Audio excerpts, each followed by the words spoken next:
Alrighty, what's going on, you spooky viewers? This is Brother Kane. Now let's get right into the horror.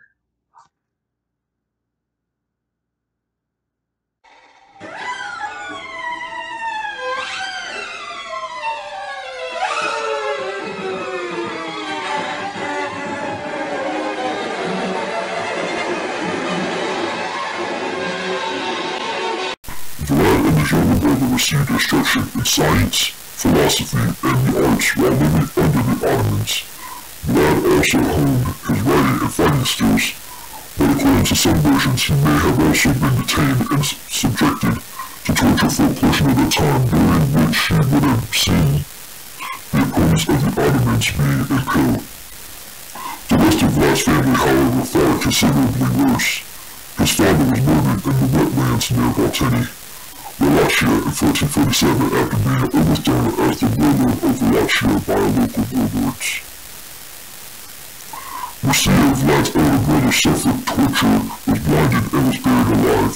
It is a question of historical conjecture whether these occasions transformed Vlad the Third Dracula, son of the dragon, into a vicious killer. However, it is known that Vlad's reign of blood started as soon as he was set free from Ottoman captivity, soon after the deaths of his family. The Ottomans invaded Constantinople in 1453, posing an invasion danger to all of Europe. Vlad was given the responsibility of leading an army to protect Wallachia from an invasion. In his successful defense of his kingdom in 1456, he is said to have personally beheaded his adversary, Vladislav II, in a one-on-one duel. Despite the fact that he was now in charge of the Principality of Wallachia, his domains were in a ruinous state as a result of ongoing hostilities and internal instability brought on by rival wars. Vlad hosted a feast for hundreds of them in order to consolidate his dominance. He had his guests stabbed, and their still twitching bodies impaled because he knew his authority would be questioned. Although many people gave Vlad credit for bringing peace and order to Wallachia, it is undeniable that his rule was brutal. In 1459, dozens of Saxon merchants in Kronstadt, who had earlier sided with the Moors, were likewise impaled. In 1462, Vlad wrote to a military ally during one of his numerous victories. Operations against the Ottoman Empire. Road the Danube empties into the sea in Oblotnica, in Novoselo, were the homes of peasants, men and women, young and old, without including those reborn at home or those whose heads our forces chopped off. We slaughtered 23,884 Turks. You must understand, Your Highness, that I have disturbed the quiet. Even Pope Pius II was thrilled by Vlad's successes over the Ottoman invaders, which were celebrated across Wallachia, Transylvania, and the rest of Europe. However, Vlad also had a much more sinister reputation. It is said that on one occasion he dined among the whole force of fallen warriors who were winning on impaled poles. Whether Vlad the Third Dracula actually dipped his bread in the blood of his victims is unknown, but rumors of his horrific depravity circulated all over Europe. Vlad is thought to have killed somewhere between 80,000 to 100,000 people in total. This includes the 20,000 or more individuals that were impaled and splayed outside Kondomiste. The enormity of Vlad's carnage and the thousands of decomposing carcasses being torn apart by birds were so disgusting that the invading Ottoman Sultan Mehmed II turned around and fled to Constantinople. Vlad then was killed and beheaded in 1476 while on his way to yet another fight with the Ottomans.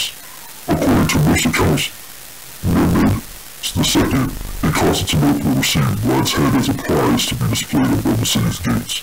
Vlad the Third Dracula might have been just another historical footnote during the notoriously violent Middle Ages if William Wilkinson, the British consul in Wallachia, had not written an account of the principalities of Wallachia and Moldavia, with various political observations relating to them.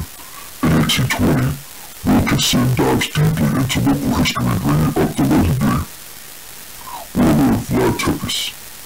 Stoker was known to have read Wilkinson's book despite never having traveled to Vlad's home country. Vlad III Dracula was the ideal historical figure to serve as the model for a vile, violent, fictitious character. Appreciate you guys tuning in to watch this. Not much left to say, but happy Halloween. I'll see you guys in the next video.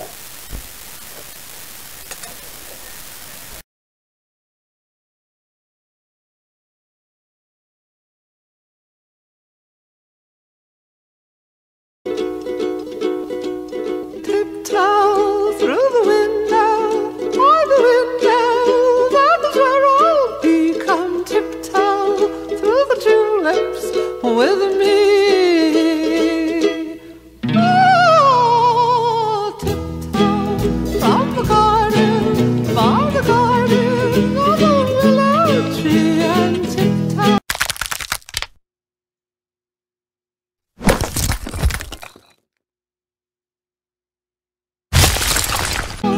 through the tulips with me. Maybe the flowers will stay. We'll keep the showers away.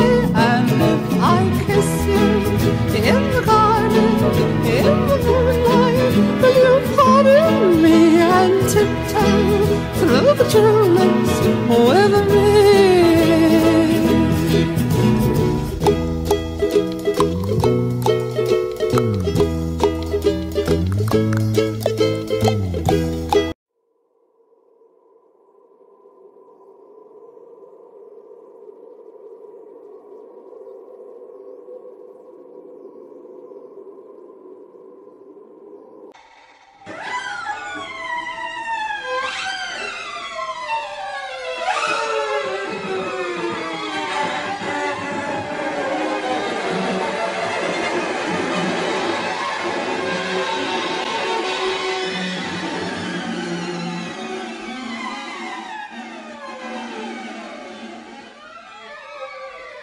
Hi.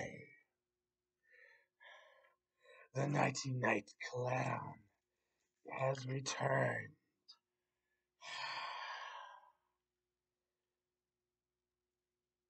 Happy Hallows Eve to all.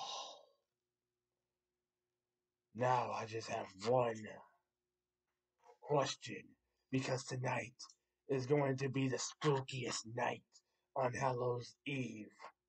And that one question is treat or discreet.